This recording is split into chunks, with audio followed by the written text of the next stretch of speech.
Welcome the four panelists of today and also all the viewers today.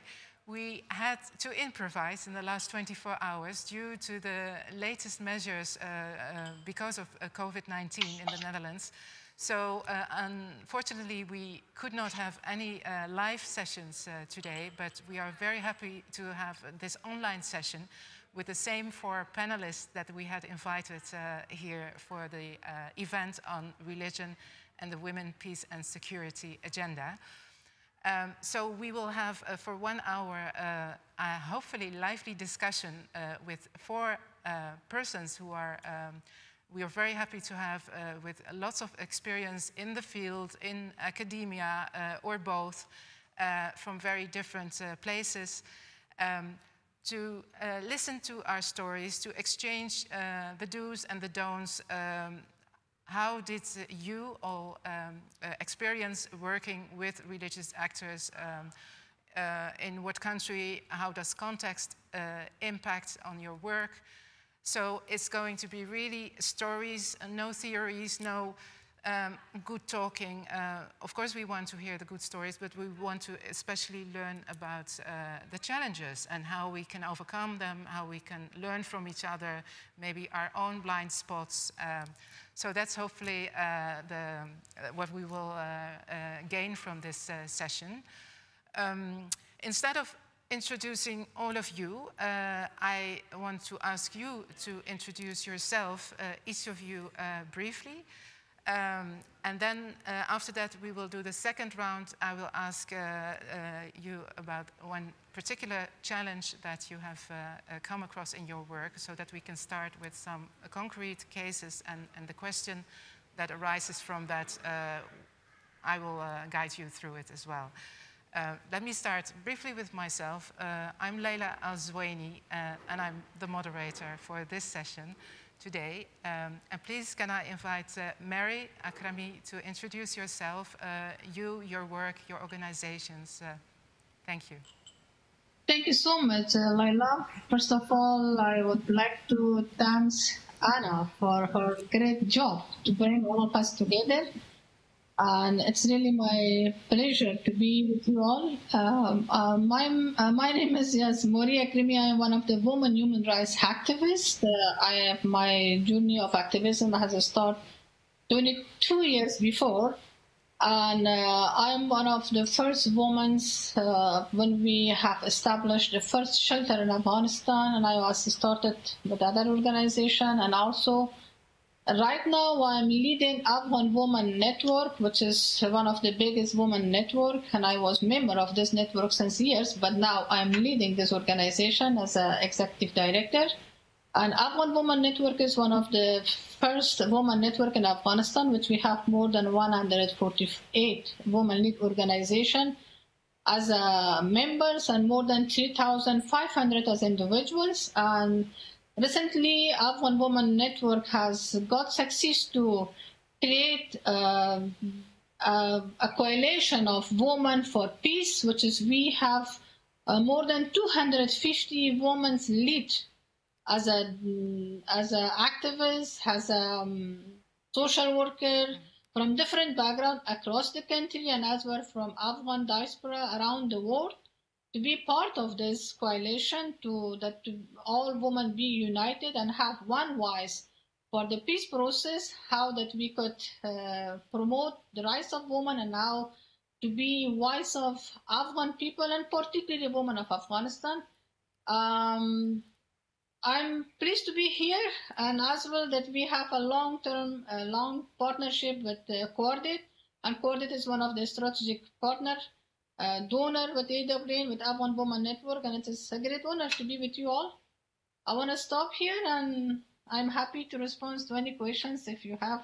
Thank you very much. The sound was a little bit going down at the end, but I have understood perfectly what you're saying. And Mary Akrami, Women's Afghans Network, and what is important that you say, you are actually, your country, in the middle of a peace process now. Yes. With the Afghan government negotiating with the Taliban, both Afghan partners, of course, and the role of women in that. very topical and very important. And I'm sure in the next round we will hear a challenge or something that we can all reflect on. Thank you so much, Mary Akrami. I will go from my side with the clock. So I will come to Florence Andrew. Welcome to you as well. Could you also introduce yourself and your organization to us? Yeah. Okay, thank you so much. It's really a pleasure being part of this panel. I'm Florence Andrew. Normally, I don't use my middle name, but if someone is supposed to come from my tribe, they will immediately know what Arte means. It's just women, so you can understand. I am really the focal point here. I'm originally from South Sudan, but I live in the Netherlands now. I'm the founder and the director of Support Trust for African Development. It's a civil society non-profit organization which had its root foundation or major aim for founding was to support Sudanese before we became independent in 2011, refugees in northern Uganda. And education is really our core, in the core of our hearts, because we believe that without education, then development is not really going to be to what people expect or we expect. And we work mainly with the orphans, youth, and then after that we kind of extended it to include the women, because these youth or the orphans really live with the women at home, and then the vicious cycle continues. So we are working with the youth, women, and most importantly, really the vulnerable groups. Our core areas of work really rotate around women and children's rights, women and peace and security, women in conflict, and youth as pillars of and peace consultants, gender-based violence, and water and sanitation. Those are areas that we work mainly in, and but education is really our education and peace is our core center of our work. More, I'll come back later. Thank you. Thank you so much for this great introduction and the great work. It seems that you're covering so many fields that you could almost steer or lead the country, because these are exactly the problems that play at a local level, like you say, but also nationally. I think about conflict, about violence, about including orphans and women, and so this is a very comprehensive task that you're taking on your shoulders. Thank you so much. We will come surely back to that. Then, following the clock, I come to Janneke Stegeman. Welcome. Please introduce yourself and your work, and we are happy to hear. Thank you. Thank you, Laila. And thank you so much, Mary and Florence, for your the wonderful introductions to your work. I'm really honored, actually, to be in a panel with the two of you, with such powerhouses of women doing such important work. Myself, my name is Janneke Stegeman. I'm a theologian, a biblical scholar, to be precise. So I'm rooted in the Christian tradition myself. I'm also a person of faith. And I'm especially interested in questions around religion, conflict, and transformation of conflict. So how religion always plays a very double role. So the narratives, for instance, of the Christian tradition can be a source of inclusion and of acceptance of all people, whatever their religion, sexuality, gender. But it can also be a force that divides people, and it can actually enforce violence. So I'm really interested in how these narratives function and what their effect is.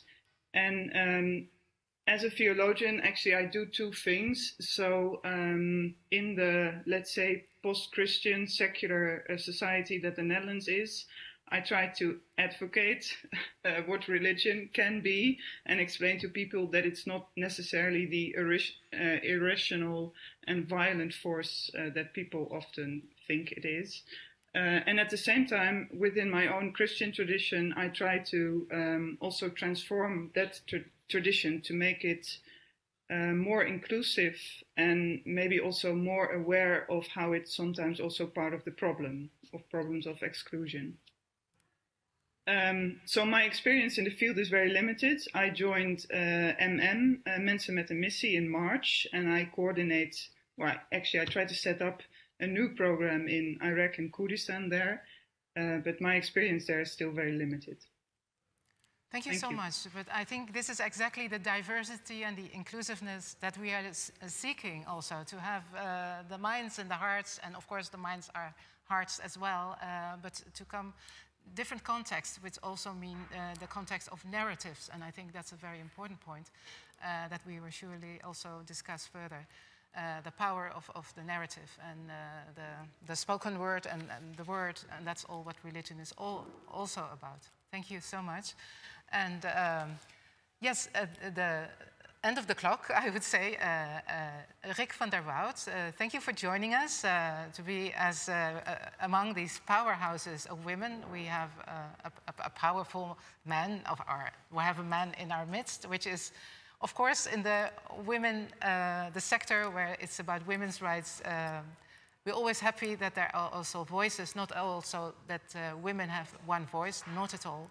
But it is almost a challenge to invite our male counterparts and partners to the table as well. And so a special welcome also to you. And I'm happy to hear your introduction. Thank you. Yeah, many thanks also for inviting me on this distinguished panel. I feel a little bit dwarfed, of course, with all these powerful women on board, but I will make my stand here now. I am a director of Mensen met een Missie. It's an organization established 95 years ago by Dutch Catholic missionaries, so that's also our tradition where we stem from. Nowadays, we don't do mission as such or proselytization. Nowadays, we tend to specialize in locally led peace building with a keen eye for the religious dynamics behind it. So what are the undercurrents of faith and belief and convictions that actually lead to the violence that we're talking about? We do our programs in 14 countries, of which South Sudan is also a part. Afghanistan is not on the list as of yet, but maybe, you never know. But that's me. Thank you. Thank you very much. So we have a full spectrum of persons and contexts as well, and hopefully also of ideas to learn from each other. So this second round, I would like to ask, and I think I go by the same sequence, and then later, of course, we can, of course, it will be a real discussion that you also can react to each other. But I wanted to first invite each of you again to think or to share with us one particular experience that you have in dealing with religion. And I also hesitate to say dealing with religion because what is this entity of religion that you're dealing with? So maybe that's a question in itself. How does religion or religious actors, or in whatever way you want to interpret it, how does it play a role in your work? And can you name a very concrete example where, you know, that it functions as a challenge, and how do you overcome it, or maybe not? And we put it on the table to discuss it. Mary, can I start with you again? So do you have one particular example? And I think we can think of it in the context of Afghanistan now, but I would like to hear from you. What is it that that is the challenge for you within the topic of today? Thank you so much. It's just very interesting. Just this morning I have another meetings, and the main focus was about the role of religions, that how to involve religions, and especially with the peace process and women's inclusion in the peace, how that we could have the support of religion. And just take me back on 2004. I wanted to share some of the experience that when we have started as a first organization, the organization which I was founded, we have started the first shelter in Afghanistan, and it was very complicated. It was very challenging to run shelter in Afghanistan, and then we came to a conclusion that how that we could have the support of religions, how to have the support of community. We have designed a program by name of Women's Rights Through Islamic Perspective. Women's and rights that through has Islamic perspectives. This is okay. Yes. Perspective, yeah. And yes. It really has helped. It really has helped that today in Afghanistan, we have more than 27 safe houses in Afghanistan, because that time was the first one. We have faced a lot of challenge after creating that program to work with religions, to involve them and to have their support. And it was a long way to how to interfere, how to engage Ministry of Religious Affairs and to work with them and how to have their support at the community level. That was for me and for the rest of the women activists, that was the best approach, that we should have their support for promoting women's rights in Afghanistan. Then women's rights through Islamic perspective, as Afghanistan is an Islamic country, then it was one of the best approach that we got succeed to, at least to educate and advocate community, governments, all stakeholders about the safe house. That was the mandate, that how to educate them. But for us, that was the best approach to have their support. We involved them, and we have created a program by this name. And besides that, there was also, we have a lot of challenges at the community, because in case of Afghanistan, again, 2001, 2002 was like women's rights as an issue. Everyone from the top was talking about women's rights to give a space for women, but unfortunately at the community levels, poor women, they didn't have access to their rights because the community was led by men, and it was difficult for a woman to raise their voice at the community level. And this was, again, a best approach that which I want to acknowledge the support of, at that time, 2005, the support of one of the Irish organization, that they come with the name of to create a program by name of Community Peace Building, which we as a woman lead organization were part of that consortium, and we have succeeded to establish the Peace Shura. And the Peace Shura that we have 50% women and 50% men. It was not easy at that time, because as a woman, and that I think 15 years before I was a bit younger. And then when we went to the community and the people said, look at this, she came and teach us. And then we said that, no, we are not here to teach you. We are here to hear from you as a leaders of the community, as a leaders of religions, that please tell us about the rights of women through Islam, because the Islam which people are talking with Gan, that is something different. But the real Islam, when they talk about women's rights, that is another picture, another way that we want to hear from you, and we want to that you have to be with us, and how that we could educate and community with this regard. That was for us. Today, right now, we have more than 27% women in our parliament. We have women from across the country. I was just reading, we have 3,000 women in police, more than 1,500 in army, doctors, and different sector we have women. That was due to those advocacy and lobby which we have started 2004 and 2003, that we have designed how to educate and advocate community. For me right now, which is right now in peace talk is going on in Afghanistan, as always, everything comes from the top to us, we should do this, and no one has touched on the ground, which is one of the best element that how we could engage community and how that we could work with community. That is the best approach, which I really like it and appreciate. Now, the Cordaid is now taking this idea and talk about this subject. I think if we really want to promote and protect women's rights, we have to have support of community, and especially the religious scholars. That is one of the best approach. I have not thousands, more than 100 examples of during my journey of activism that how that they were supported us, how that they have stand with us, and how they talk on behalf of us on the TV, on the media, on social media, because we have built a linkage, we have built a relation with them, and these people were as a real supporter for us, as always. Even right now, when we talk, when we want someone to talk on favor of women through Islam, this is those one or the one that we have built relationship with them.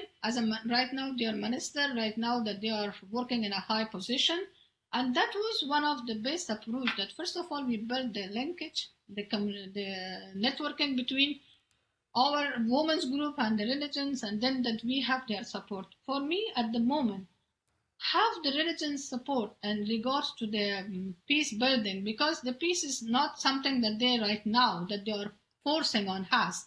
Like they wanted to deal with Taliban or to bring Taliban by force, and this is not something at the moment that they are not thinking for the long-term and durable peace. If we really want to have a durable and sustainable peace, we have to teach, we have to work at community, and we have to involve community at different levels. For the woman organization, that they could play a greater role at the community as a woman to enter to the community, because culture-wise, it's not easy for a man to talk about women's rights. It's better for the woman to talk, and we have that experience, and we have success to talk. When we went to the community, when we say that, oh, why woman is not there? Why your daughter, why your sister is not there? They say that, how my daughter? And I said that, look, how I come. I also have my brother, I have my father. They allow me to come from far away. And that was an example that we have built trust between each other. We have built that relation. And that was, I think, one of the unique and very successful program which we have in 2005 to 2008. Unfortunately, 2010, then the issue, scenario, everything has changed in Afghanistan. Even when people were talking with religious, they said that, oh, they are supporting Taliban. They are supporting like they were thinking now. Now the story and the vision of they has changed, because now the Taliban has come with a very so much nice, making nice at the national and international level. Now it is fine, but for us, it is the best way to educate and advocate community to work, and especially to have the religious scholars, their support for promoting and protecting women's rights, and as well, they should play their role as a supporter of the movements which we have created so far, the women movement in Afghanistan. I think for us, this is one of the best approach, but how that we could tackle, how that we could work, thousands of experience. I have the examples I could share, and I don't want to go right now all, but this is the best approach for us that we should involve, and we should work with the community, and especially have the religious scholar support in this. Thank you so much, Mary. This was such a rich intervention in the sense of what you're sharing with us, and indeed very rich and very for us to learn from us. I have worked in Afghanistan as well, for the United Nations also, but yeah, you see the interventions, as you say, they come often from the top, in the capital cities, and the tables, the political tables and so, where not the community levels and the people themselves or the women are also included. And I know that from experience, and you confirm that. Because of course that is a level that is very important as well. But for peace, peace does not come about at the top. It really has to come for all the people. It's not that governments have peace and then the people also are in peace at the same time. And there has to be communication, like you said, between every level, also top, but especially the community level, and between the scholars and the women, especially, and the other people in the community that want to have a voice, because it is not always that you can only talk about religion. If you're a scholar, at some point we do have to learn from the scholars, but they can also learn from the community, because in the end, scholars and religious scholars especially, they serve the community. That is what you would say, and I'm very happy. Perhaps we will come back to also how you did that, because in the beginning I know it's not easy to approach scholars, especially if they feel perhaps that their basis of power might be challenged. That is often felt, although of course no one's power is being challenged by peace and by reaching out, but this is often what is felt. So I hope when we hear also about the others to also hear how exactly did you do that. But for us, learning that the community level is extremely important. Knowing the language that is talked at that level, not only, you know, not the English language, but also not the jargon maybe that we use. You said you organized a peace jirga. Ashura, you said, sorry. So Ashura, these are people that understand what that means, and that is closer to them. So thank you very much. We will come back surely to your points, and I would like to invite Florence also to tell us and share with us an example from your work, also very rich work in South Sudan. Well, wow. I wish I could be as eloquent as Mary. I will just cite maybe, if I'm not going to be consistent in my citation, but I'll try my best. I'll start like it is a challenge, but it's also a rewarding really to work at the grassroots level with the local people. And culturally, women are already marginalized, they're already oppressed, and religion-wise, and especially when you look at South Sudan and also northern Uganda, where we are working, and that's where, for us, education becomes really vital. 3/4 of the majority of people, all women, are illiterate, and even the religious leaders, and most of them, have not been to theological school or as scholars, so they interpret the Bible as it is at a face side. And for me, always I look at, I am born in war, I grew in war, I'm still living in war. I've never experienced peace, love, family, or really know the true meaning of security, which is the essence of freedom from danger, threat, from hunger. And if that's my youth, and I look at, okay, youthfulness is supposed to be characterized by joy. And joy actually characterizes behavior and personality, and which is vibrant, fire, enthusiasm. You know how when young people really have that age of trying to do things, and that is their identity. So, and they want to do things the way they based on their energy, based on what they can, and as they want to build the nations.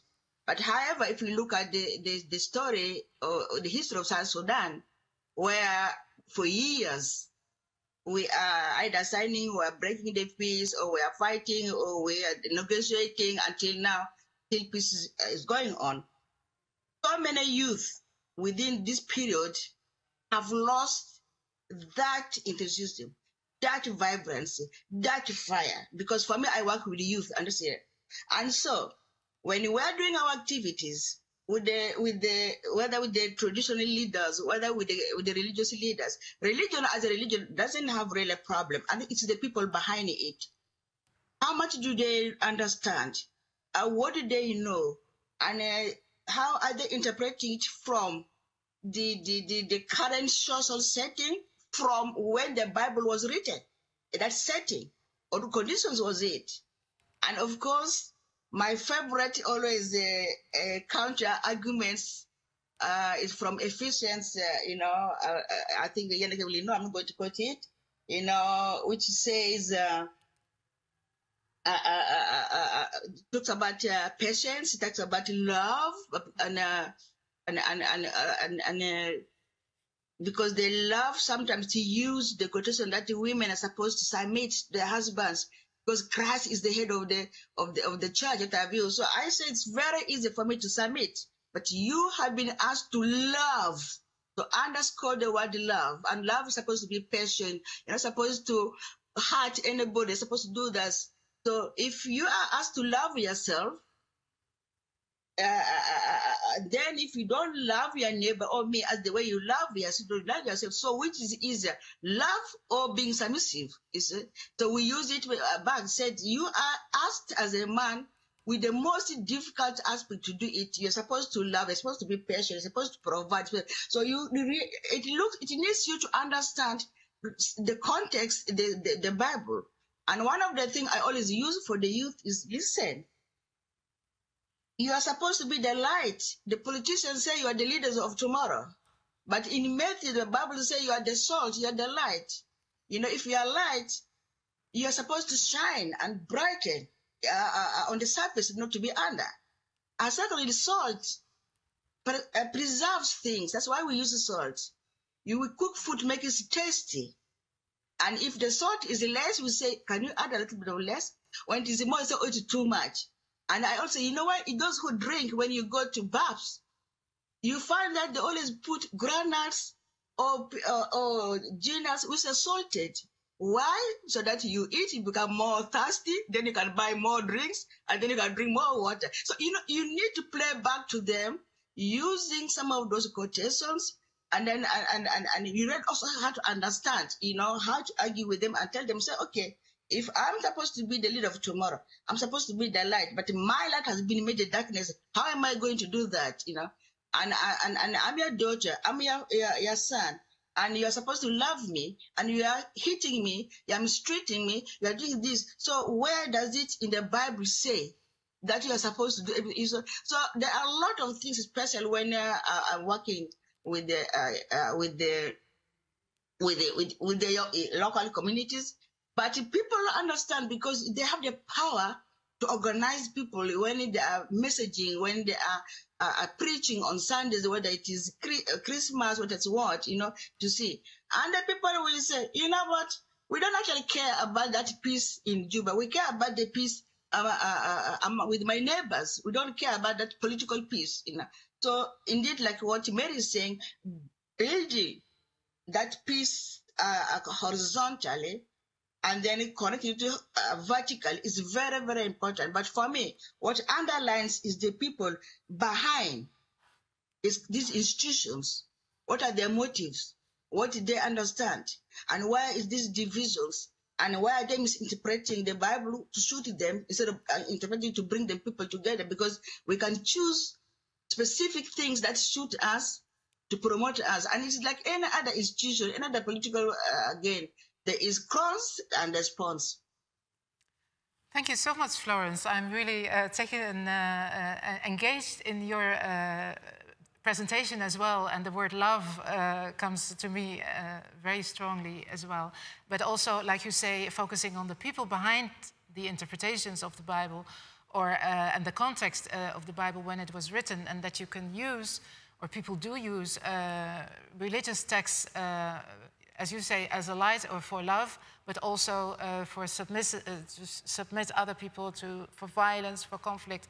And this is so wonderfully connects to what Janneke, how she introduced herself, also that she, as a theologian, and thinking about the narratives, and that religion can be used for good and for bad practices. So I'm inviting you as well now, after these wonderful first presentations, what is your challenge, and like, can you maybe help us also thinking about how to use it from also a scholarly perspective, these texts that can be used as a weapon and for love, how to go in the direction of love and light rather than the other? Well, that's a big question. Yeah.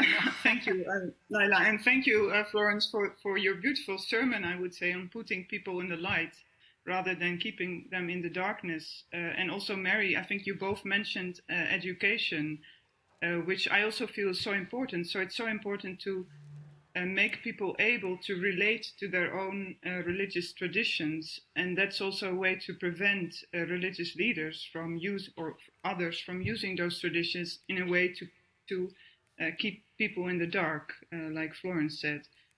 So what I'm also interested in is this diversity that you find in religious traditions. So also in the Christian tradition, you find people who use this tradition to keep people down. So I'm always interested in, for instance, people who call themselves feminist and who are Christian, or they call themselves feminist and they are Muslim, or belong to whatever tradition. And then the outside world would always say, but how, that probably means that you're not a real feminist, or you're not a real Muslim, or not a real Christian. But, these people exist and they connect to these traditions in authentic ways. So I think these narratives are very important. The same, for instance, for people who are bisexual or transgender or lesbian, and also connect to religious traditions. So I'm really interested in making this diversity visible. So to show that you can use these traditions, or you can be part of these traditions in different ways, which is also a way of making visible the power dynamics in traditions. So why is a certain interpretation of texts more dominant than others? And what does it mean for a woman to call herself a womanist or a feminist and a Muslim, and how do these things connect? So I think it's just, I'm not going to say that, for instance, that the Bible is a patriarchal book. So there's no easy solution to say, no, but if you read the text right, then you will see that actually the Bible is always a good book that is about equality. It's not. But also there are texts that you can read in different ways, and that are not as violent or as patriarchal as they are often claimed to be.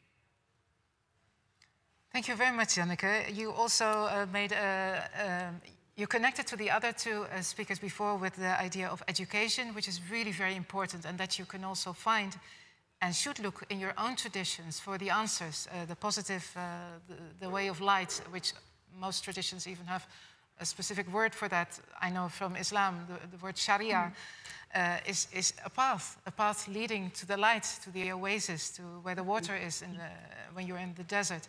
But it's often not interpreted like that, and even more when the narrative becomes very negative, then it's very hard to find that meaning of tradition, of religion also back.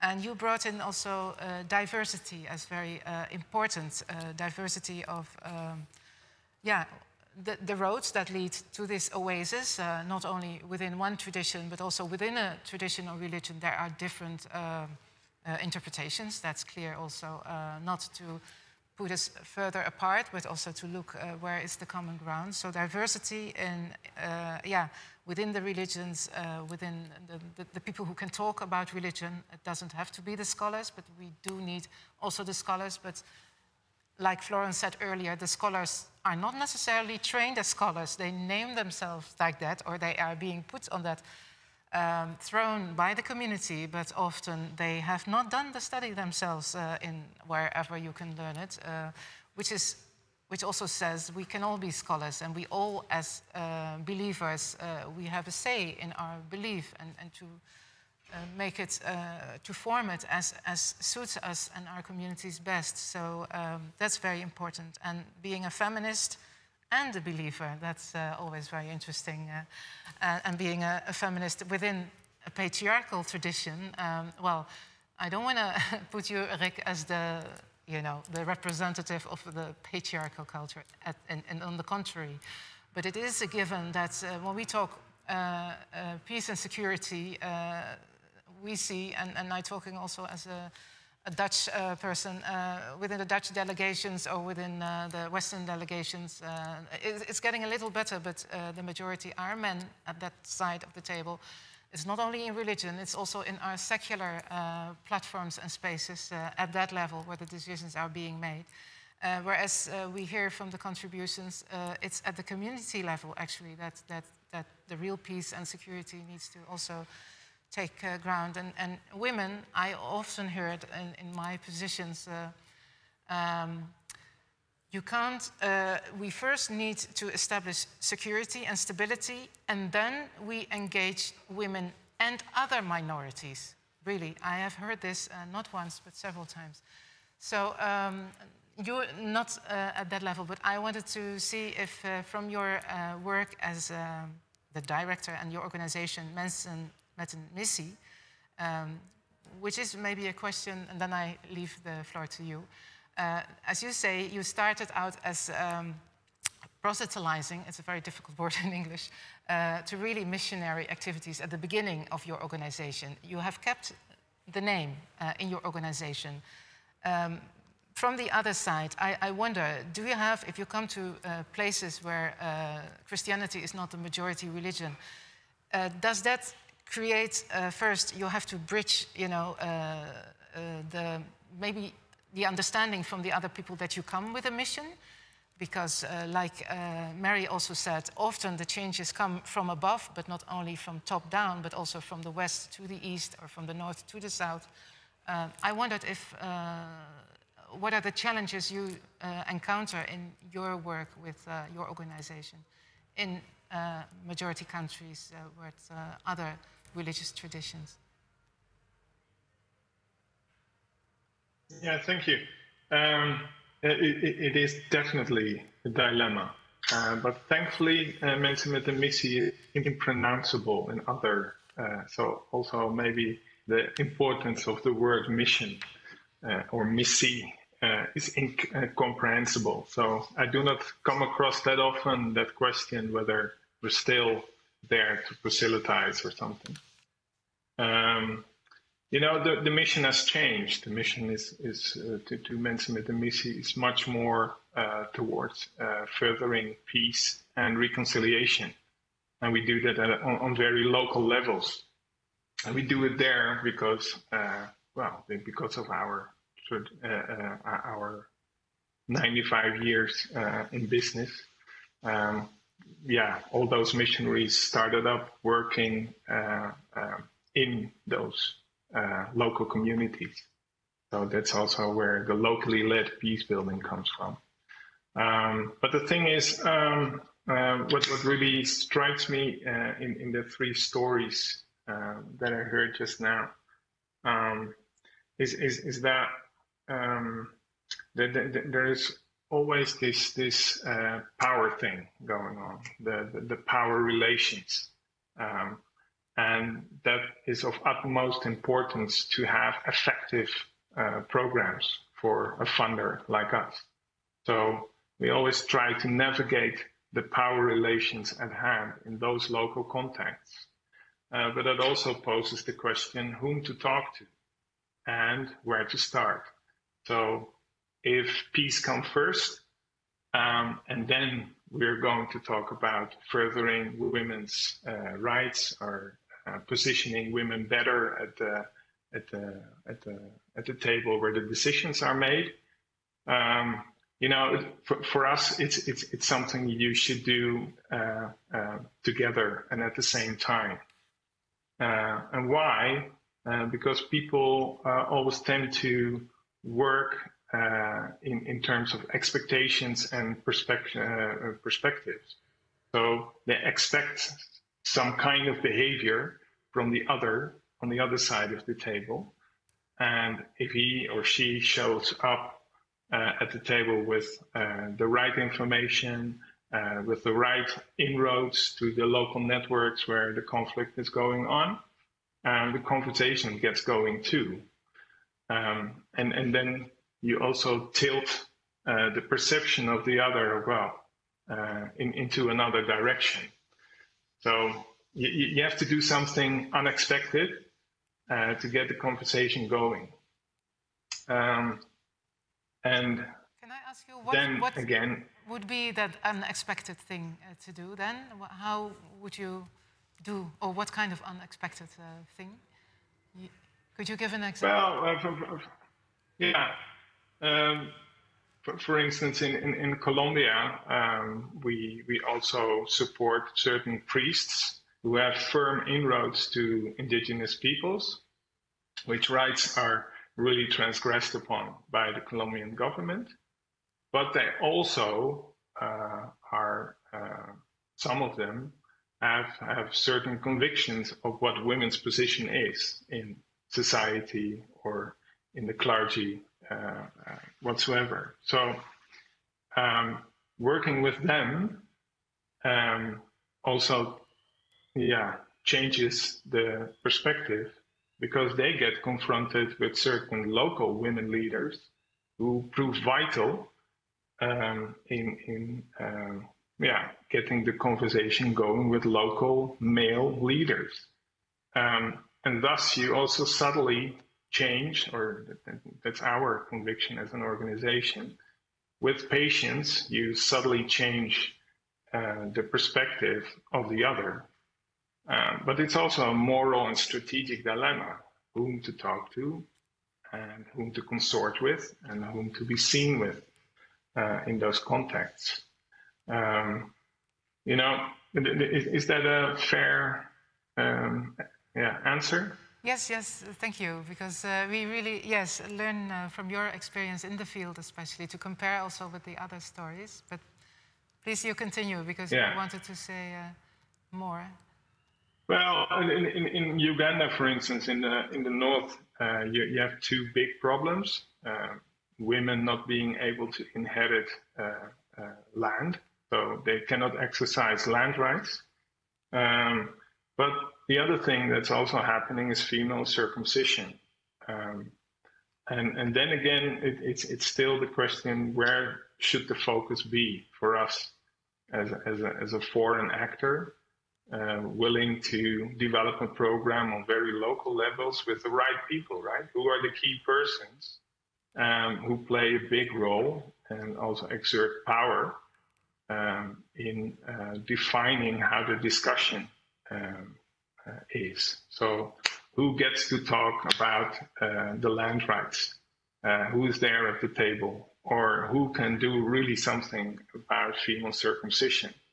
The interesting thing is that most decision makers at local level that we come across with can do both. So they can play a role in both discussions. But so in a way they intersect. But the difficult thing for us as an outsider is to find those people who can bring those two alien, maybe on the surface, subjects together in the one and the same conversation.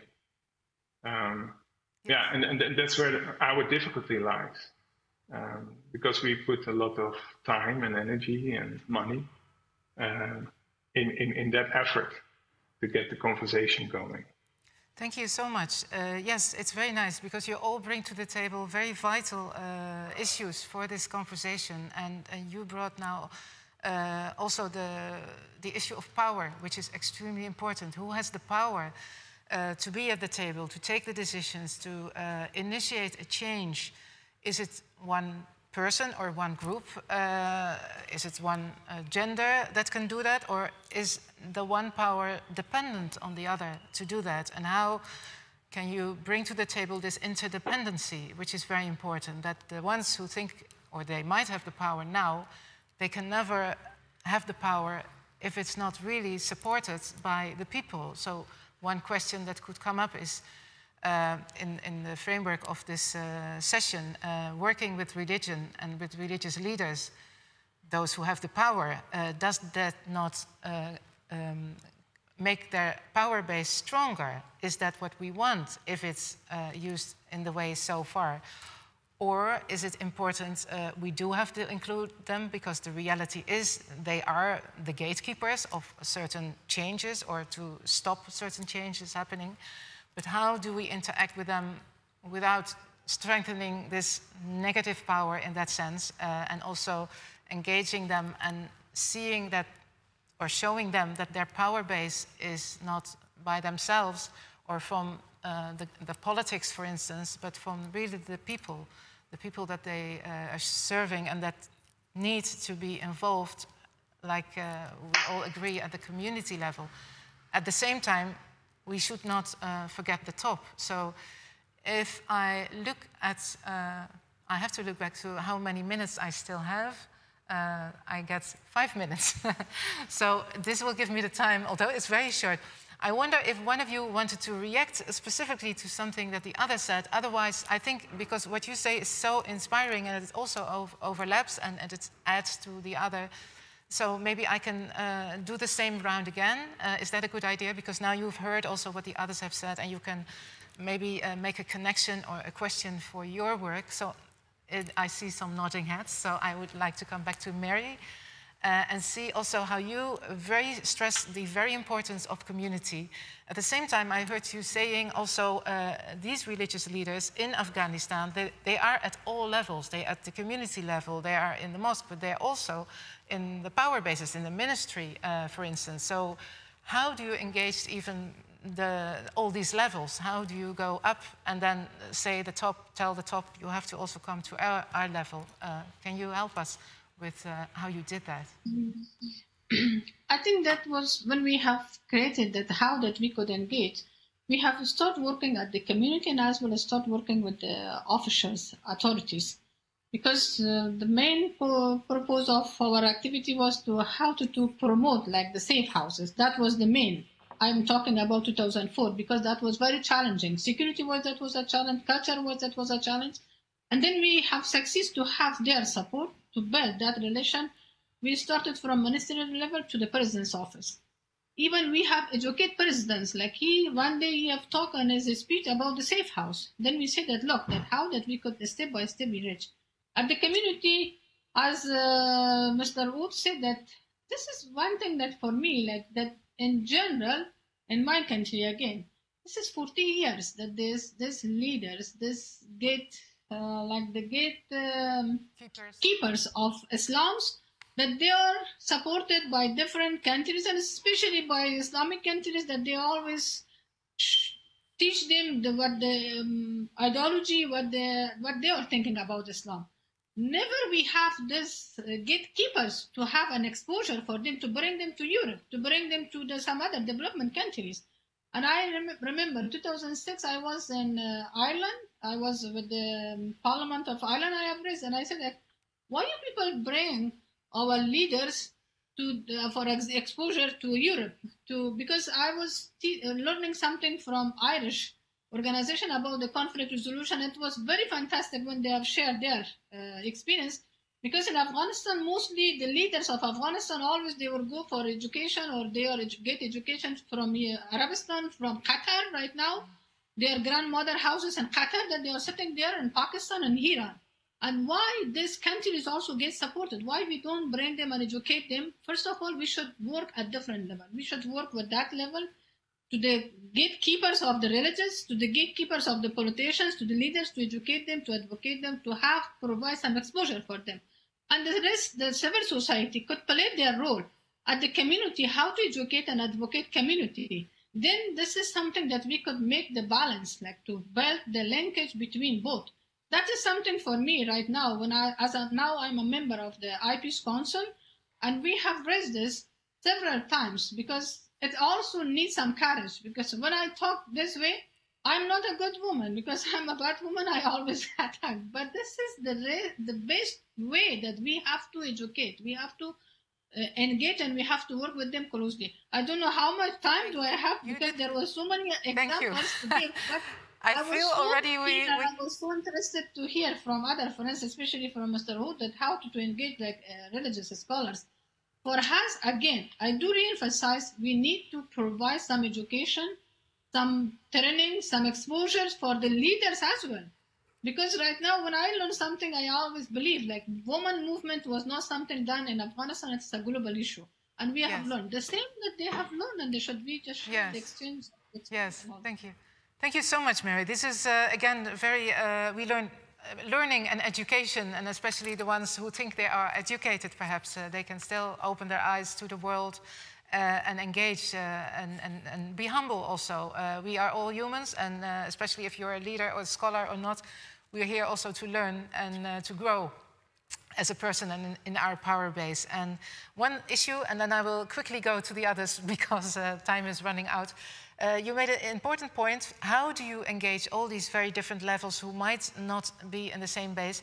You selected a purpose, the safe houses. And I think you did not say we are going to talk religion and about interpretation of a text, but you had an issue that was vital to communities. And I think that's important, to focus on an issue and then invite all, different partners to talk about that, rather than talk about, their power base or an interpretation of a text. We take that with us. Thank you so much.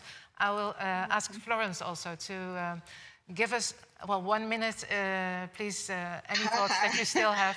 Don't worry, we will come back to you also. But the challenge of addressing yes.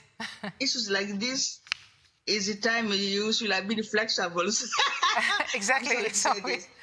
May I take from where Mary ended in terms of taking a neutral approach in addressing, not using religious context, you know. We have organized activities on peace building using events like Christmas, Eid, birthdays, or Mother's Days, whatever days, to address. We are losing you. Now, at the end, everything worked so fine, and now we are losing you, Florence. We cannot see or hear you.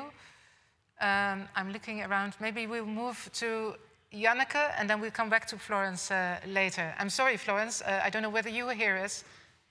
Poor network, it says. Just when she said we have to be flexible in these times, I will ask you then, Janneke, and hopefully we can come back to Florence to have a thought at the end of this conversation.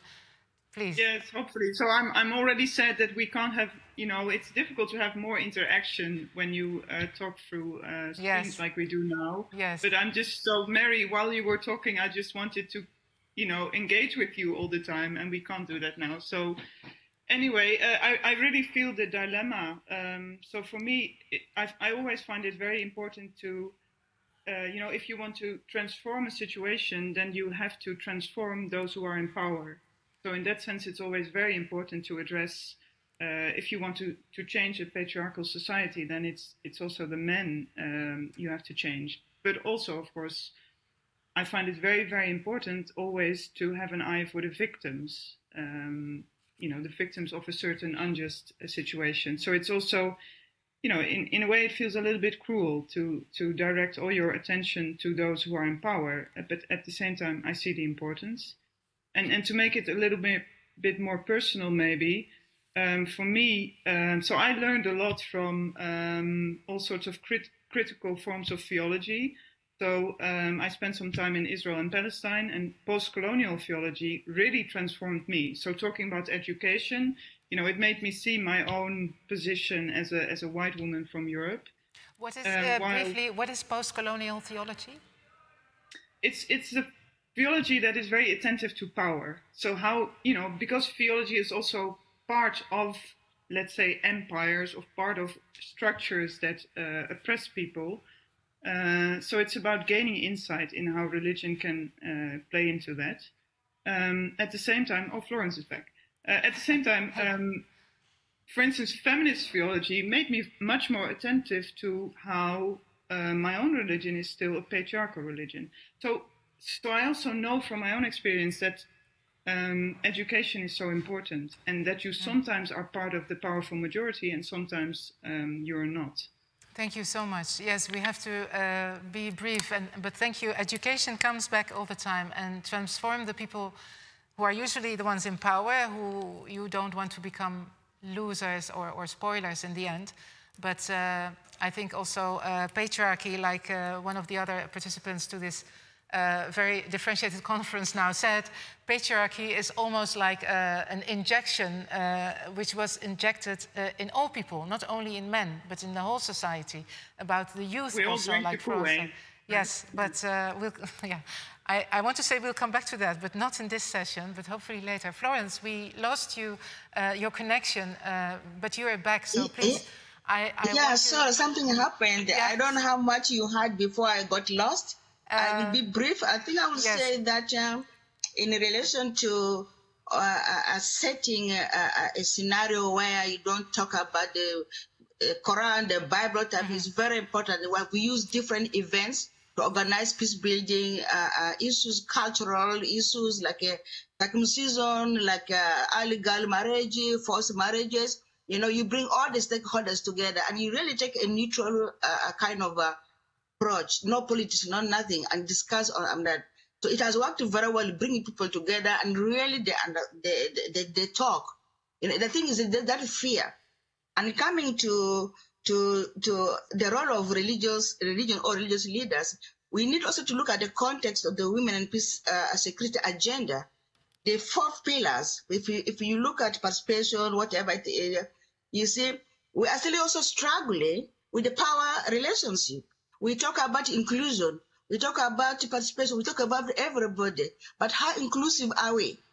You know, and we are still challenging that inclusiveness. We said, oh, we're working together with the diaspora, with the what? But the reality is, when it comes to the practical aspect of it, there are people who are excluded. And the same with the religious leaders, you know, there are divisions and we can work without them. And from the vertical point of approach, let me take the case of South Sudan.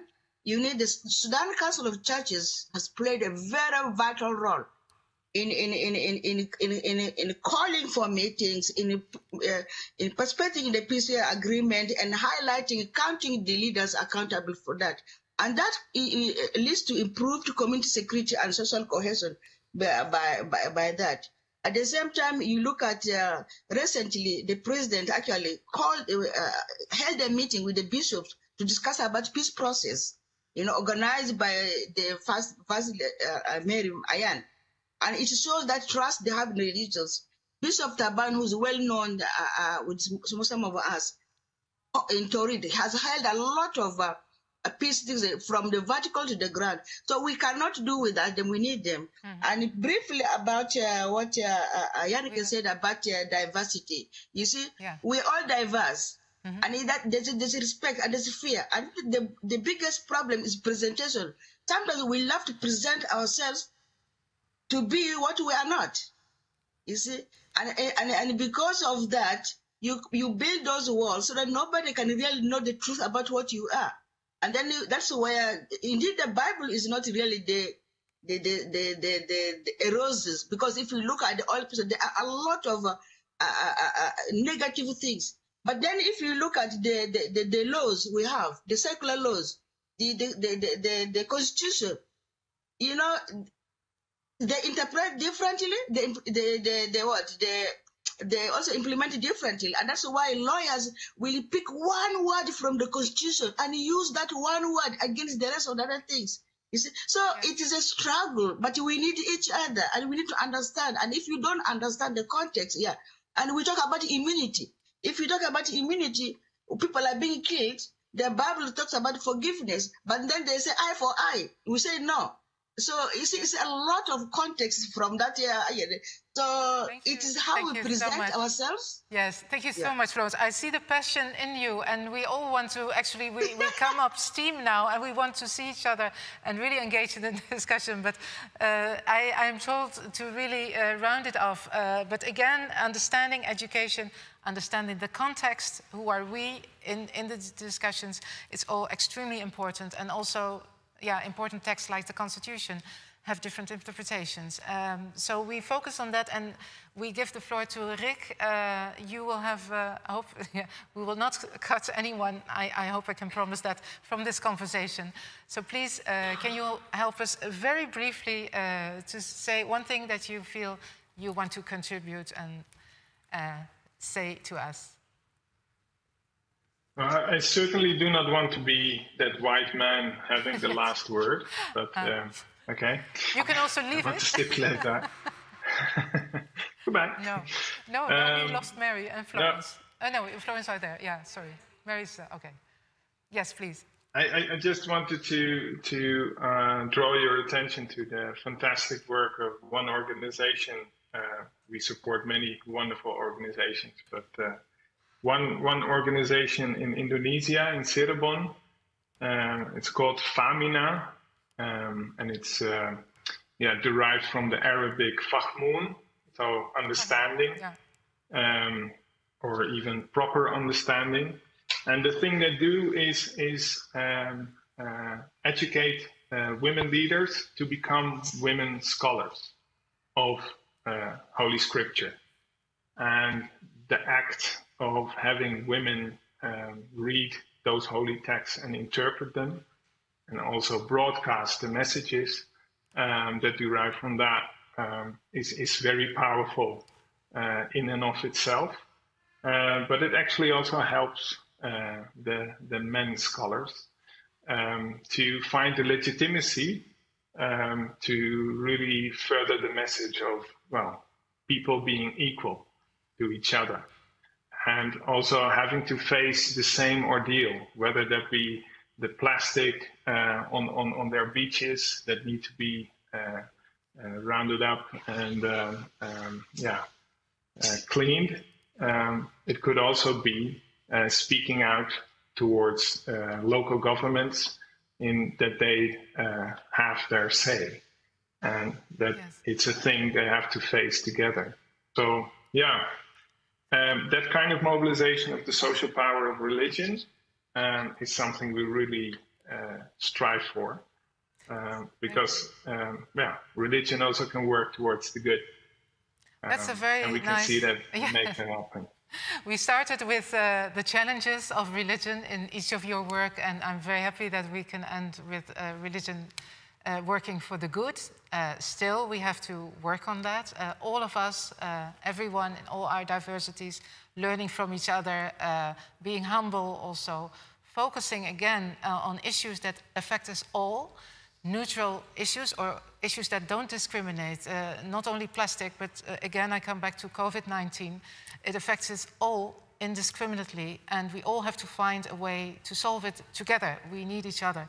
And that's maybe a nice way to round this off. So in fact, we all have the power. We all have parts of the power, and no one has it in his or her hands on his own, although that's often believed. But how to work on issues that affect us all and are very urgent as well, because if we continue to drive ourselves apart, then we might lose even the origin of life, our planet, and our own bodies if it's a pandemic.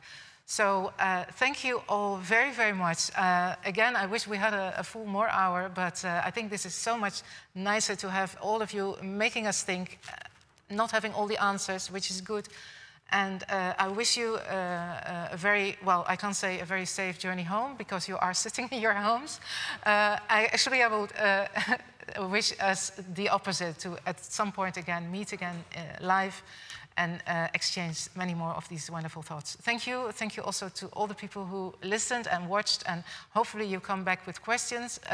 In another format, we will continue this discussion. Thank you very much. Goodbye.